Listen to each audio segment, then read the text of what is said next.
Hello, আসসালামু আলাইকুম। সবাই কেমন আছেন? আশা করি সবাই ভালো আছেন। জার্মান ডেইলি লাইফ ব্লগে আবারও একটা নতুন ভিডিও নিয়ে আসলাম।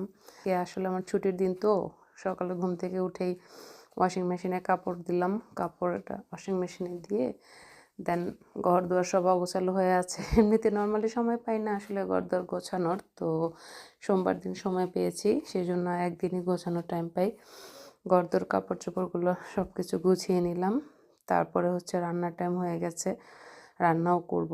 তার আগে আপনাদেরকে পরিচয় করাই দিই আমার মেয়ের সাথে। এটা হচ্ছে আমার মেয়ে।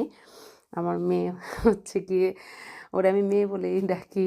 ও হচ্ছে গিয়ে আমার মেয়ে। আমি শখ করে তাকে মেয়ে বলে ডাকি। আমার আগেও একটা ব্যাগ ছিল এরকম। তো ওইটা আমার রেস্টুরেন্টে একটা কাস্টমার আসছিল। মেয়েটা ঠিক এই ডলটার মতোই। ও চাইছিল সেজন্য দিয়ে দিয়েছিলাম। তো নতুন করে আবার অর্ডার করে নিলাম। রান্নার সময় হয়ে গেছে। আমি এখন রান্না করব। আমরা আজকেও আবার পোলাও রোস্ট রান্না করতেছি। আমি একটা ভাই ডাকছিলাম এখানে। তো সেই ভাইটাকে দাওয়াত করেছে আজকে আসে খাওয়ার জন্য।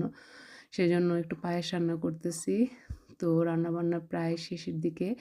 আমি রান্নাবান্না শুরু করেছি আরও আগে।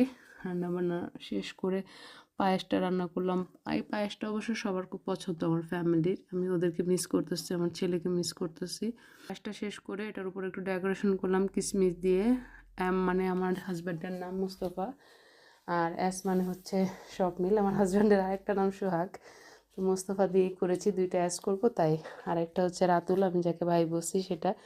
একটু ডেকোরেশন করলাম আর কি। রান্নাটা মজা হয়েছে সেটা বলবো না, ওই আগের মতোই। বাংলাদেশের টেস্ট তো আর এখানে পাওয়া যায় না, তবে পায়েসটা খুব মজা হয়েছে। আশা করি সবাই কমেন্টস করে জানাবেন কেমন হয়েছে আমার ভিডিও। সাথে থাকবেন। আল্লাহ হাফেজ।